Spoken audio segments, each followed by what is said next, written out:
Hello, everyone. This is Outnumbered. I'm Emily Campagno here with my co-hosts, Kayleigh McEnany and Harris Faulkner. And also joining us today, Fox News contributor Leslie Marshall and host of the Ben Ferguson podcast and co-host of The Verdict with Ted Cruz podcast, Ben Ferguson. Now we begin with the Democrats in a panic mode as they scramble to save President Biden's re-election hopes from the threat of Robert F. Kennedy Jr. Shortly after RFK Jr. named his vice presidential pick, frantic Democrats hopped on a phone call, blasting the third-party candidate. They referred to Kennedy as a, quote, spoiler, and his campaign as, quote, dangerous, claiming that if he's in the race, Biden will lose and Trump will win. According to Axios, the Biden campaign has already started going on offense, assembling a political machine just to attack RFK Jr. And the DNC is building a team to take on third-party candidates who stand in Biden's way. Critics are ripping Democrats for trying to silence third-party presidential bids and, quote, kill democracy. Kayleigh McEnany, the question is, will their successes or will their attempts be successful? And do you deem RFK Jr. as big of a threat to them as they deem him to them? No doubt about it. And RFK Jr. became the biggest threat to Joe Biden yesterday. Look, I had taken us through polling that shows RFK can take from both parties, can take from both candidates. I brought up recently the CNN poll in Michigan. It shows Trump loses 2 points with RFK in. But then you go to Pennsylvania, Trump gains 2 points. Well, Paul Begala, a Democrat strategist, wrote this about yesterday. RFK Jr.'s VP pick is a missile aimed at Biden. He went on to say RFK Jr. has ended the debate as to who RFK hurts, because the selection he has made for VP, she is a tried and true Democrat. She's donated to Democratic causes. I think it is fair to describe her as progressive. That is permission for anyone unhappy with Joe Biden to come on and vote for that ticket. The challenge for RFK is this: can he get on ballots? Politico reported earlier, actually it was CBS that reported, in Nevada he's collected 15,000 signatures, but there's a nuanced rule. Oh, you have to have named your VP candidate. Well, he just did that yesterday. So officially, he's only on the ballot in Utah. If he can get out of the ballot, he's a threat to Joe Biden. And last point, just Trump tweeted out, I love that RFK is running. That was yesterday. So there you go. There you go, Harris. Yeah, and Charlie Hurt last hour really loved that Trump went after his policies, because he did. Biden didn't say anything. He was very quiet after that DNC call, where they all jumped on and went, oh my gosh, the water's high and it's hot and we can't swim. So here's why he picked her. And I was reading about this in USA Today. He said he liked her for her commitment. When you watched the speech yesterday, he talked her commitment to health and organic foods and deep inside knowledge of how the technology industry uses artificial intelligence to manipulate the public and identify government abuses. He also wanted an athlete. He said, describing Shanahan, Nicole Shanahan, as an avid surfer and a softball player in her youth. He wanted her, he said, to be a gifted administrator, an inquiring mind, someone to be open to changing her opinions, and a deep love for the United States of America. And of course, you saw him. We've been running it all day long. She's 38. He also wanted somebody younger. That's not just oppositional to Biden. That's oppositional to Trump on some of those places, too. So they both stand to lose if this guy gets on battleground state ballots. Yeah. Now, the intensity among Trump voters, though, still out-Trumps everybody else. I mean, if you love Trump, you love Trump.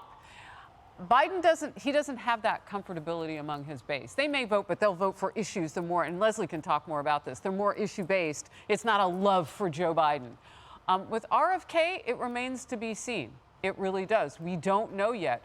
But a pick like this, she's a woman. He never mentioned that, though. He picked all those other, but if you're a Democrat, you're going, oh, wait, even having a woman doesn't necessarily help us against all of that. Yeah, and Leslie, I wanted to flesh out with you exactly what Harris touched on, which is sort of the why behind it's the fact that it's a threat to Biden. And in an interesting CNN op-ed today from a former Clinton strategist, he said it's exactly those reasons. She's a gold star donor to the Democrat Party. So there's no cleaving any voters away from Trump. Number one, because they're so loyal, as Harris pointed out. And number two, because there's no mistaking when a ticket says Kennedy, this analyst argued, coupled with a big-time donor, that checks a lot of boxes important to the Democrat Party, then the case is clear. It's actually an excellent alternative and therefore the threat. What do you see? Well, first, I love it hot, Harris, and I can swim really well as a Democrat. Too bad you're not running. They may have to recruit you. I'm sorry, Kayleigh, I actually agree with a lot of what you said, but I don't about the VP pick, and this is why. Full disclosure, when I saw Jesse Ventura, some other names out there, I was like, uh-oh, because voters love name recognition, and we know that. And within Silicon Valley and within our political circles, she has name recognition. RFK is the name and is the name recognition. And the polls have been showing that he pulled away from Trump, and the polls show now there seems to be a switch and he's pulling away from Biden.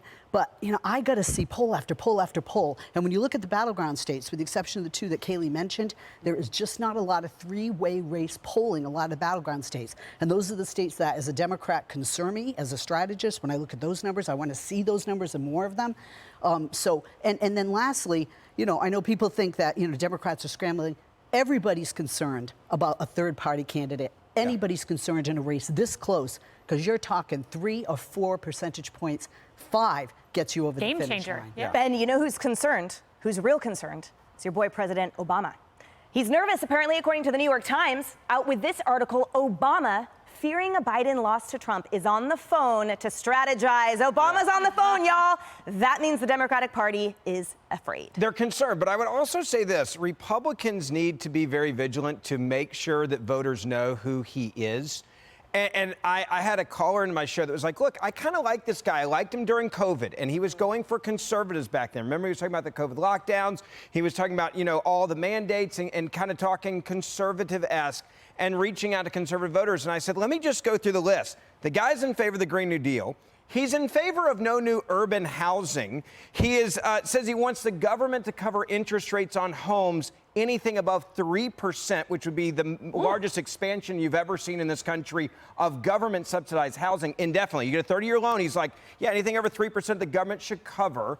Wow. That's an extremist. He's a socialist. He also wants to gut the military. And then finally, he said he wanted to jail climate deniers in this country. So I say that to conservatives, or maybe those that are not like hardcore Trump guys or gals that are looking like, who am I going to vote for?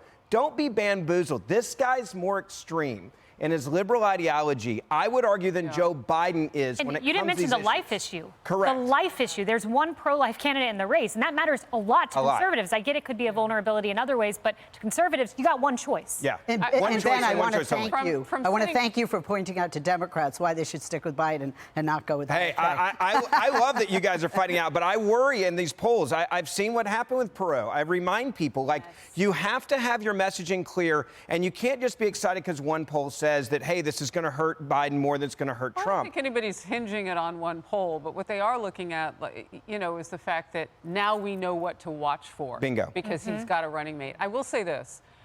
In this election season, I was the first journalist to sit down with him here at Fox. He sat in that very tight mezzanine table with me. And when I said, are you a Republican? Are you no longer a Democrat? What's going on here? He didn't have anything unkind to say about Biden, except for it wasn't his time, and he would love to debate him.